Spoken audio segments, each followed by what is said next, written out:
Hey viewers, welcome back to your own channel Target Bullseye।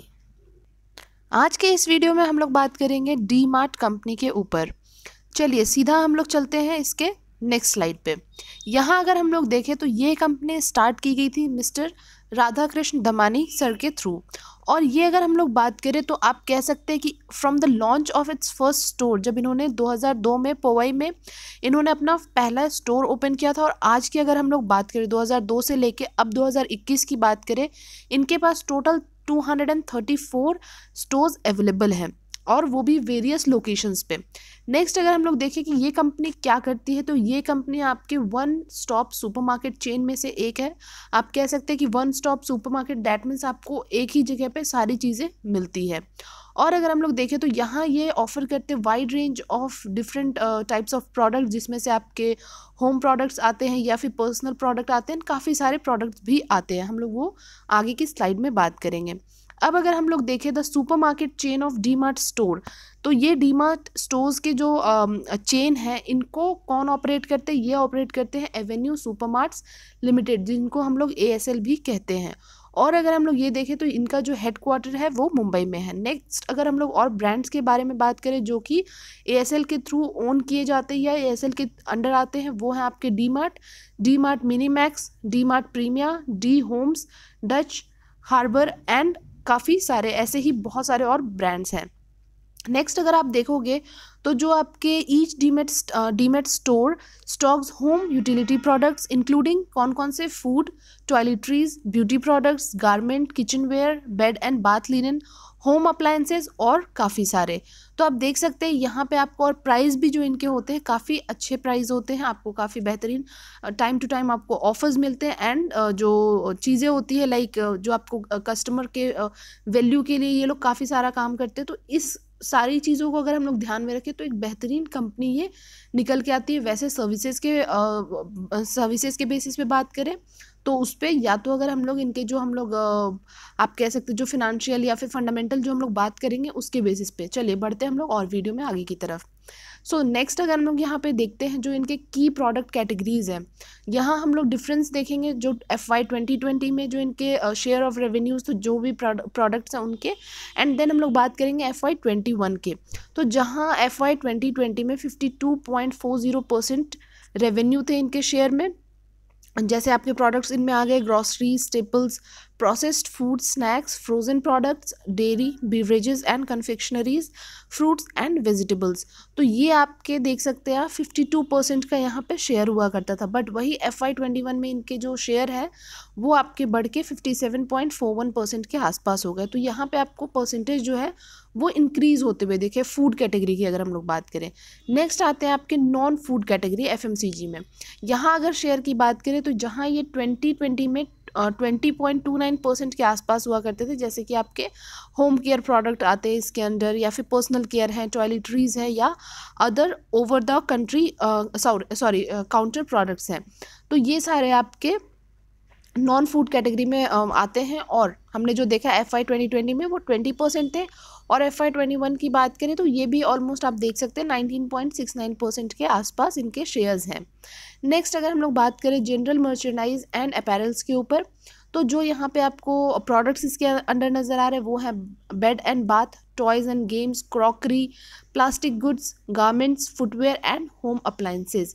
यहाँ पे आपको जो नंबर्स हैं जैसे FY 2020 में इनके जो शेयर्स थे रेवेन्यू में वो तो 27%, पर ये आपको घट गए हैं, या फिर आप कह सकते हैं यहाँ आपको कम होते हुए नज़र आए हैं, जो कि है 22.90%, और यू कैन से दैट 23% के आसपास। तो ये हमने अभी बात की इनके की प्रोडक्ट्स कैटेगरीज के बारे में। यहाँ पे हमें प्रोडक्ट्स के बारे में भी पता चल गया, एंड इनके जो शेयर जो परसेंटेज रहे हैं रेवेन्यू के अंदर वो भी हमें 2 साल के बारे में पता चला है। नेक्स्ट यहाँ अगर हम लोग बात करें जो ईयर वाइज इनके जो स्टोर्स एडिशंस हुए हैं वो कौन कौन मतलब कितने नंबर्स में हुए हैं, तो आप देख सकते हैं जो टोटल स्टोर्स के नंबर रहे हैं वो आपको ऊपर के यहाँ नज़र आ रहे होंगे, जैसे 131, 155। बट अगर वहीं हम लोग बात करते हैं जहाँ इनके FY 16 में 110 स्टोर्स थे, वहीं आपको ये बढ़ते हुए नज़र आए, जैसे कि 21 स्टोर्स आपके ऐड हुए हैं FY 17 में। देन आप कह सकते हैं FY18 में 24 स्टोर्स ऐड हुए हैं या फिर ओपन हुए हैं, जो मिला के 155 हो गया था। अब अगर हम लोग FY21 की बात करें, जो पिछले साल से अभी 22 स्टोर्स इनके और इंक्लूड हुए हैं, जो कि अब मिला के टोटल आपके 234 स्टोर्स के आसपास हो जाते हैं। नेक्स्ट अब अगर हम लोग बात करें इनके जो आप कह सकते हैं जो फुटप्रिंट्स है वो पूरे इंडिया में किस तरीके से आपको नज़र आ रहे हैं, जहाँ इनमें 2002 से 2003 के बीच यहाँ महाराष्ट्र में सिर्फ एक स्टोर हुआ करते थे। वहीं अगर हम लोग 14 to 15 के ऊपर देखते हैं तो यहाँ आपको टोटल 89 स्टोर्स नज़र आ रहे हैं। डिफरेंट आप स्टेट में देखेंगे तो टोटल आपके जैसे कि MP में हो गए, टोटल जो स्टोर्स है वो है 1, छत्तीसगढ़ में 1, आंध्र प्रदेश और तेलंगाना की बात करें यहाँ आपको 10 स्टोर्स नज़र आएंगे।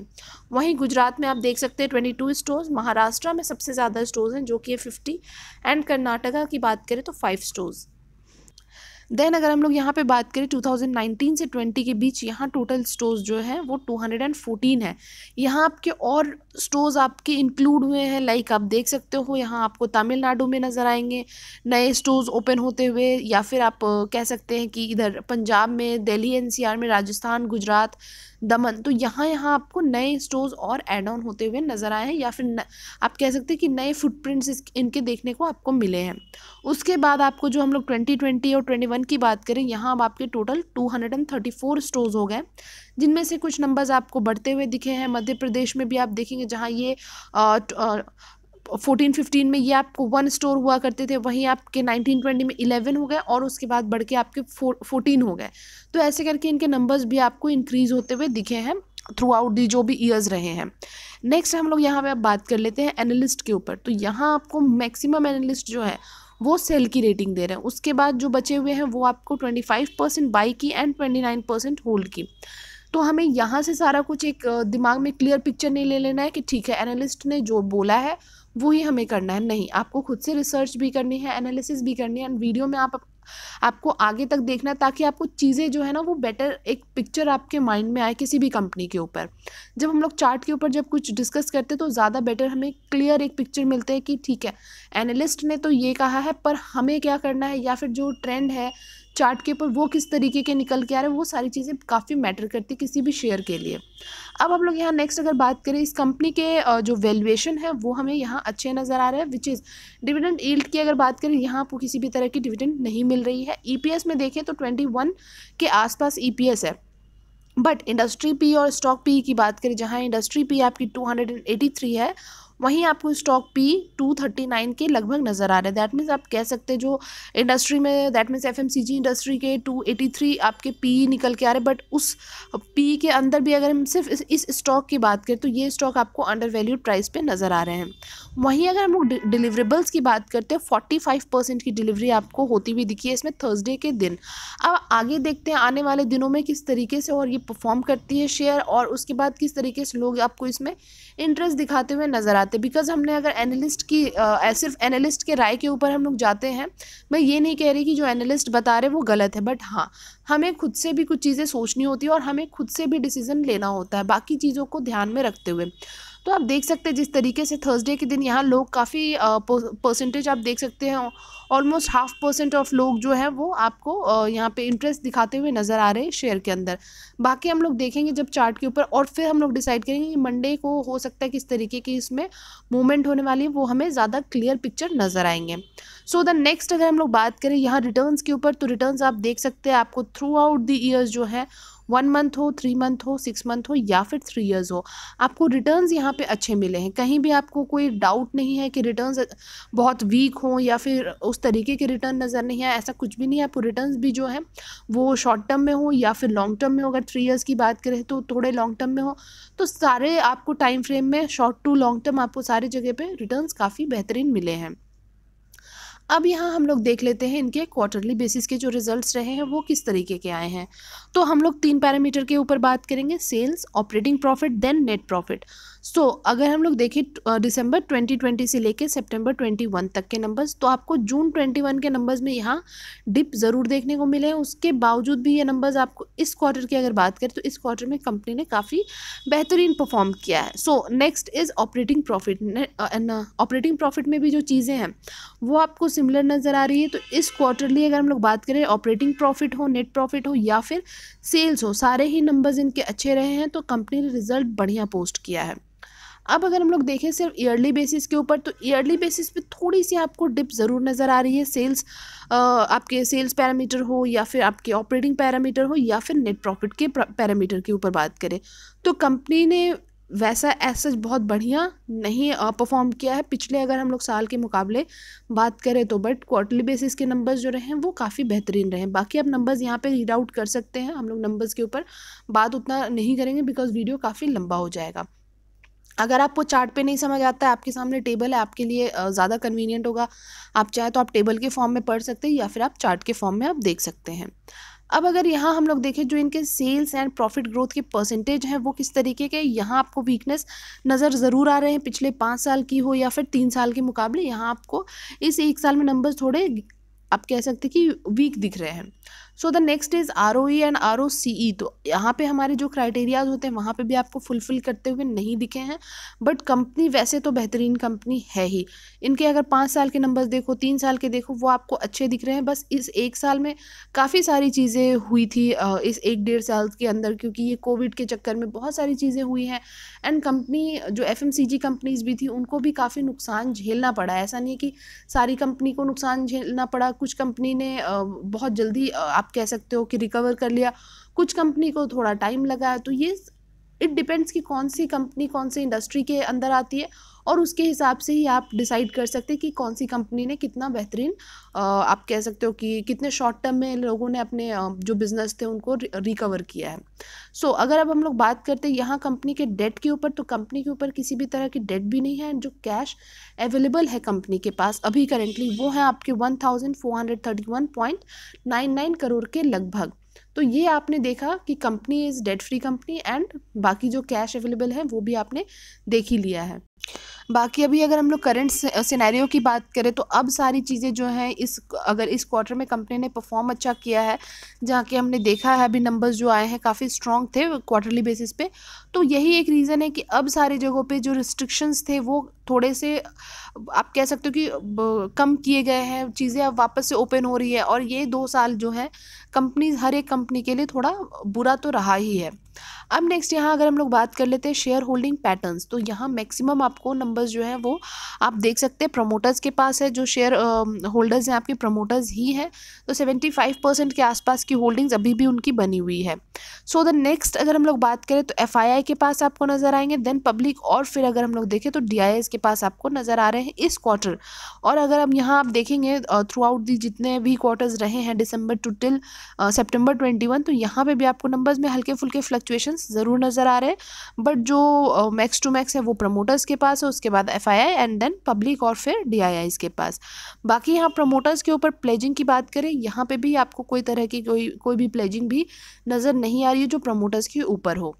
सो अब यहाँ हम लोग देखते हैं कौन कौन से म्यूचुअल फंड्स हैं जो आपको इन्वेस्टमेंट करते हुए नज़र आ रहे हैं। तो ये आपके 4 म्यूचुअल फंड है, और चारों के चारों आपके एक्सिस के ही है। बाकी इसमें आप देख सकते हो सिर्फ जो इनके स्कीम है वो अलग अलग होंगे, जैसे axis long term equity direct plan growth है जिनके 9.50, और यहाँ पे परसेंटेज भी जो है वो आपको काफ़ी अच्छे नज़र आ रहे हैं। जिस तरीके से जो परसेंटेज आपके इन्वेस्टमेंट के रहे हैं वो अच्छे हैं। बाकी आपके second one is axis focus 25 direct plan growth है, देन इनके एक्सिस फ्लेक्सी कैप है, उसके बाद एक्सिस ब्लू चिप है। तो ये काफ़ी बेहतरीन जितने भी म्यूचुअल फंड्स हैं वो आपको इन्वेस्टमेंट करते हुए नज़र आ रहे हैं। अब बात कर लेते हैं सीधा सीधा चार्ट के ऊपर, और यहाँ पे समझने की कोशिश करते हैं कि कंपनी के जो अभी तक के परफॉर्मेंस है वो किस तरीके के निकल के आ रहे हैं, या फिर आपको चार्ट पे जो चीज़ें हैं वो थोड़ी बेहतर नज़र आएगी। अब अगर आप खुद भी चार्ट को देखेंगे तो आपको एक चीज़ तो क्लियर होगा कि कंपनी ने काफ़ी अच्छा, मतलब स्टॉक ने काफ़ी अच्छा परफॉर्म भी किया है, जिसका आप सीधा सीधा आप असर देख सकते हो जो हमें रिटर्न्स के थ्रू देखने को मिले हैं। तो जहाँ ये प्राइस आपके 2560 के 60 रुपीज़ के आसपास नज़र आ रहे थे, उसके बाद आपको 1750 के प्राइस पे भी देखने को मिले थे। उसके बाद आप देखोगे ये अपने रेड लाइन के ऊपर ही आपको सस्टेन करता हुआ नज़र आ रहा है काफ़ी हफ्तों से, मतलब बहुत लंबे समय से आपको ये काफ़ी बेहतरीन तरीके से आपको बढ़ता हुआ दिखा है। और उसके बाद आप देखोगे यहाँ मई के बाद जो आपके 2021 के मई के बाद आपको काफ़ी बेहतरीन एक रैली भी देखने को मिली है। और सबसे हाईएस्ट प्राइस की बात करें तो 5900 के प्राइस पे ये शेयर आपको ट्रेड करता हुआ भी नज़र आया था। अभी की अगर करंट प्राइस की बात करें, ये आपके 5080 रुपीज़ के प्राइस पे ट्रेड करता हुआ दिख रहा है। अभी थोड़ा इसमें ऐसा फील हो रहा है कि अभी और थोड़ा सा कूल ऑफ होना चाहिए, क्योंकि आपको काफ़ी ओवर वैल्यूड प्राइस पे भी जाता हुआ नज़र आ चुका है ये शेयर। तो अगर ये कूल ऑफ हो तभी हम यहाँ पे कहीं से भी इनिशिएटिव ले सकते हैं। तो जिनके पास है वो तो ऑब्वियसली प्रॉफिट बुकिंग कर सकते हैं। जो लोग 5900 के प्राइस पे ले चुके थे उनके लिए तो प्रॉफिट बुकिंग ऑलरेडी हो चुकी होगी। और अगर बात करें अभी तो थोड़ा और इसमें कूल ऑफ होने देते हैं प्राइस, एंड देन हम लोग इसमें अगर बेटर तरीके से इन्वेस्टमेंट करना चाह रहे हैं तो वो हमारे लिए फिर एक बेहतरीन समय होगा जब हम इन्वेस्टमेंट के लिए बिल्कुल रेडी होंगे इस शेयर के लिए। तो अगर हम लोग बात करते हैं इसके सपोर्ट एंड लेवल्स की कि कौन से सपोर्ट पे हम यहाँ पे बाइंग इनिशिएट कर सकते हैं, तो 4900 के प्राइस पे आप चाहें तो आप अपने थोड़े से जो कैपिटल है उसको एक्यूमुलेट करना स्टार्ट कर सकते हो। और अगर आपको और थोड़ा इसमें नज़र आता है कि ये नीचे आते हुए दिखे तो मैक्स टू मैक्स आपको नीचे आते हुए ये नज़र आएंगे आपको 4200 रुपीज़ के प्राइस पे। अब ये मत कहना आप लोग कि अच्छा अचानक से 5900 के प्राइस से आपको 4200, बट हम लोग एक सपोर्ट हम लोग डिसाइड करते हैं जो इसका सबसे स्ट्रॉन्गेस्ट सपोर्ट की अगर बात करें वो 4200 है। ऐसा नहीं है कि ये 4200 तक आएगा ही आएगा, हमें कोशिश करनी है जितने नीचे से नीचे हम इसमें इन्वेस्टमेंट कर सके, जितने नीचे प्राइस पे हम लोग इसमें एंट्री ले सके वो हमारे लिए ही बेहतर होगा, क्योंकि हमारे लिए जो रिस्क रहते हैं वो कम होंगे। और उसके बाद जो हमारे लिए रिवॉर्ड का जो पॉइंट है, जैसे कि अगर आप जितने नीचे के प्राइस पे लोगे 4200 के प्राइस पे लोगे और आपको 5900 तक ये जाता हुआ दिखेगा, तो आप खुद सोच सकते हो आपको एक शेयर के ऊपर कितना अच्छा खासा मुनाफा हो सकता है। तो उसकी बात कर रही हूँ। तो अगर हम लोग सबसे पहले देखें तो 4900 पे आप नज़र बनाए रख सकते हैं। So the next one is, उसके बाद अगर हम लोग बात करें जो इसके रेड लाइन, दैट मीन्स जो अपने रेड लाइन पे भी आपको काफ़ी टाइम सपोर्ट लेता हुआ नज़र आ रहा था कुछ टाइम पहले भी। तो अगर उस सपोर्ट की बात करें 4850 रुपीज़ के आसपास हो सकते हैं, देन आपके 4550 के प्राइस हो सकते हैं। तो इन सब जो नंबर्स हैं इन सब के ऊपर आपको नज़र बनाए रखना, और जैसे ही आपको कहीं भी डिप के प्राइस पे नज़र आए, सॉरी ये मैंने वन डे का चार्ट ओपन नहीं किया था, तो यहाँ पे आपको जो है यहाँ पे आपको चीज़ें जो है काफ़ी बेहतरीन प्राइस पे मिलेगी, और उसके बाद आपके जो प्रॉफिट्स हैं वो आपको काफ़ी बेहतरीन होगा। तो अगर हम लोग वन डे के ही चार्ट पे अगर बात करें तो हमने 3 जो सपोर्ट है उसकी बात की है, 4550 के प्राइस हो गए, या फिर आप कह सकते हो जो आपके निकल के आ रहे हैं 1 सेकेंड जो अभी आपके 4900 के प्राइस पे आ रहे हैं। तो इन सारे प्राइस पे आप नज़र बनाए रखेंगे और काफ़ी अच्छा खासा आप एक अपने लिए एक्यूमुलेशन या फिर एक एंट्री के मौके आप ढूंढ सकते हैं यहाँ पे। बाकी शेयर को अभी और ऊपर तो जाना है, क्योंकि ये जहाँ से आपको डाउन में आता हुआ दिखा है या फिर जो प्रॉफिट बुकिंग हुई है, प्रॉफिट बुकिंग भी अच्छी खासी हो चुकी है। और अगर उसके बाद भी बात करें यहाँ पे आपको रिवर्स बैक भी होता हुआ नज़र आया, 4300 के प्राइस तक आपको ये आता हुआ भी नज़र आया था, और उसके बाद आपको यहाँ पे रिवर्स भी होता हुआ दिखा। तो 40 जो हमने बात की अभी यहाँ पे 4350 के प्राइस से लेके अभी भी आपको ये 5000 के प्राइस पे आपको जाता हुआ नज़र आया। यहाँ से भी लोगों ने अच्छा खासा एक प्रॉफिट बुक किया होगा। अब हम लोग नीचे इसके हम लोग वेट करें कि थोड़ा हमें और नीचे आता है, देन हम लोग यहाँ से एक्यूमुलेशन कर सकते हैं। तो आप बाकी जो नंबर्स हैं वो नज़र बनाए रखिए, और 5900 के बाद ही आपको 6500 भी जाता हुआ दिखेगा। बहुत ही कम टाइम में जिस तरीके से ये शेयर आपको चलता हुआ एक बार चलता है तो ये काफ़ी बेहतरीन तरीके से आपको शेयर एक अप ट्रेंड में ही देखने को मिलती है। तो उस नज़रिए से अगर देखें जो ट्रेंड रहे हैं उसके हिसाब से तो आपको प्रॉफिट भी अच्छे होंगे। और बाकी हमने फंडामेंटल्स देखें, इस क्वार्टर भी कंपनी ने काफ़ी अच्छा परफॉर्म किया, और अभी कोविड की चीज़ें थोड़ी ईज डाउन हुई है तो मे बी आगे और हमें मतलब कंपनी अच्छा और परफॉर्म करती हुई दिख सकती है। अगर थर्ड वेव नहीं आता है तो थर्ड वेव का हमें अभी बिल्कुल भी पता नहीं है, कोई अंदाज़ा नहीं है। तो ये तो बिल्कुल अनप्रिडिक्टेबल वाली चीज़ें हैं। बट हाँ, अगर हमें अभी इन्वेस्ट करके और अगर हम लोग शॉर्ट टर्म में भी निकाल रहे हैं इससे जो भी प्रॉफिट है, जो हमने रिटर्न्स के स्लाइड में हमने बात भी की है, तो रिटर्न्स हमें वैसे भी किसी भी टाइम फ्रेम में रिटर्न्स अच्छे मिले हैं। तो अगर हम लोग वो भी करना चाहें तो उसके लिए भी एक अच्छा मौका मिल सकता है आपको।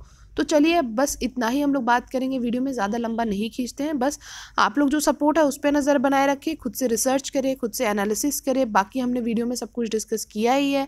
अगर आपके पास फिनेंशियल एडवाइज़र है तो उनसे कनेक्ट करें। तो इन सब सारी चीज़ों में डिस्कशन करने के बाद, एक एनालिसिस करने के बाद आप बेटर डिसीजन बना सकते हैं। चलिए आपसे मिलेंगे नेक्स्ट वीडियो में बहुत ही जल्द। उससे पहले आप हमारे चैनल को सब्सक्राइब एंड इस वीडियो को लाइक एंड शेयर करना ना भूलें। चलिए take care and thank you so much.